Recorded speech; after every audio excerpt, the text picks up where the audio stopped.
Yesterday on The Pulse, we spoke to Bernstein from the Centre for Development and Enterprise. She said, essentially, that the localization policy being suggested by our politicians and business people would not actually boost the economy. She suggested that there would be too high a cost to insisting that we only use goods produced here in South Africa. Eustace Mashimbye is the CEO of Proudly South African, obviously a supporter of the development of local industrial capacity. He argues from the other side. Eustace, good evening to you, and thank you for your time. Yesterday, Bernstein told us that the costs... Sorry to interrupt you. The costs... Yesterday, Bernstein told us that the costs of a program of localization were underestimated, that in the end, it could cost us more than we would gain from localization. Why do you disagree? Why do you believe we need to use a policy of localization? So, I mean, apologies for that. And Bernstein conversation, which I caught yesterday, fortunately, seeks to suggest that localization has no benefits and that actually the disadvantages are being downplayed and not flagged at all, which is not the case. I mean, if you think about what localization seeks to achieve, we're trying to get people into jobs. We're trying to get those who are in jobs to retain their jobs. And that is the biggest challenge that we have as a country. With the high unemployment rate we have, with the capacity that we know we have, we are not saying people should strive to install new capacity at all costs. What we're saying is that there's existing capacity. That capacity has extensive value chains. And the benefit will not just accrue to those companies that are going to benefit as a result of, for example, what Anne speaks about when government has designated certain items and people are being forced to buy local when they buy those items.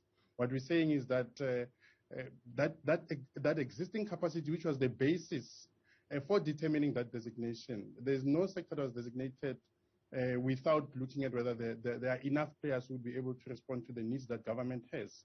And so on the back of that designation, what we are hoping to achieve is that those companies who will then benefit from those procurement opportunities will also look at the extensive value chains and also buy locally. So it's not just about what the product you're supplying, but it's also about where the raw materials and the components come from. And that is what localization is calling on, because all of those value chains have people employed in those companies that are part of those value chains. And that's what we're calling for with localization. Okay, if you have a localization policy, it must be true that you're giving up something. In other words, if you're buying something that is made in another country, it's either of better quality or it's cheaper. So if you decide then to only buy something that's made in South Africa, it's either more expensive or it's of poorer quality, right? It's not always the case.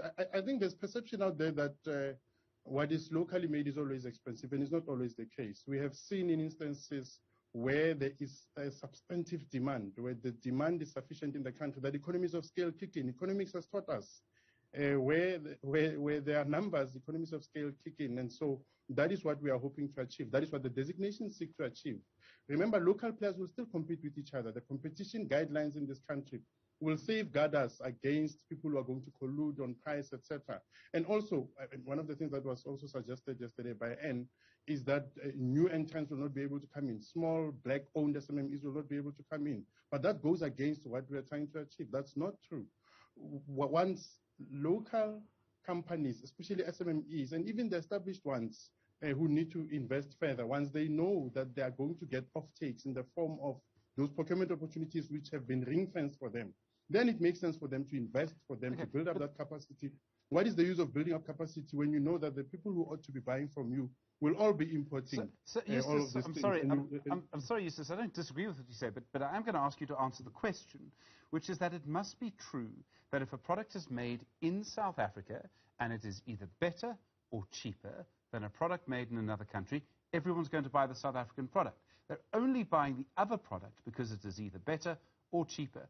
The point is there is a cost to localization. That must be the case. It's not always the case, Stephen. Then why does it happen? So the reason why we're doing that is because we want to make sure that the procurement spend that is at our disposal can be utilized to grow the economy. We don't want a situation where the borders are still open and where the procurement spend that would have benefited us still benefits other economies. I hear the argument, and it makes sense. And logic tells you that in some instances, people would still then look at the cheaper product, if it is indeed cheaper, from China and elsewhere. But what we're saying is that can we ring fence Can we ring-fence the procurement opportunities? Because the procurement spend we know is there. We want to utilize procurement spend, especially public sector procurement spend, to help stimulate the growth of the economy. That's what we're trying to do. Ensure that is going to happen. We don't want to sit and say, we wish we had, we hope it will. We want to have absolute certainty that we're going to get our people into jobs as much as possible and keep those who are in jobs employed. Okay, I mean, there's a great example of all of this, and I did mention this example last night. The National Treasury says that all government projects must use South African-made cement. I think a lot of cement comes to our country from Pakistan, but about 50% of the market here is South African cement. Now, that makes sense, but already the Western Cape provincial government has asked for an exemption. Now, either you use an inferior quality cement, so in other words, a cement that's maybe more expensive, or not as safe. Either way, the government building that is now being built is not going to be as good, or it's going to be more expensive, because National Treasury says we must use South African cement. So there's a cost. The point I'm saying is that you do actually, in the end, have to give up something. And that's the premium that all of us have to pay. At some stage, there might be a premium that we will have to pay, because the premium will translate into that multiplier effect which we are all looking out for. We are all hoping that that premium will give us a benefit in terms of contribution to the GDP, contribution to employment and the tax base. And all of us will then be in a position knowing that the money circulates within our economy, the tax base is bigger, government can roll out these programs because they have more money at their disposal, sure, as opposed to refusing to pay the premium and have the money leave the country. All of that money for cement goes to Pakistan or whatever country that the Western Cape wants exemption to buy from.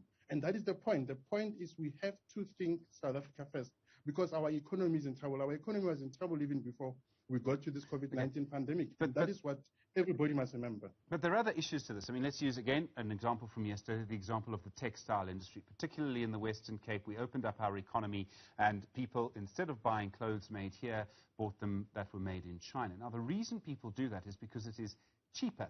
Trade makes goods cheaper. I mean, there can be no denying this. And again, an example from yesterday, in the Newcastle area, a group of factories opened up. They wanted to pay less than the national minimum wage in the textile industry. They got closed down, and that's because people in China will work for less than people here. Now, I'm not saying that that's morally correct. What I'm saying is that economically, you can't really compete against gravity, would be the argument.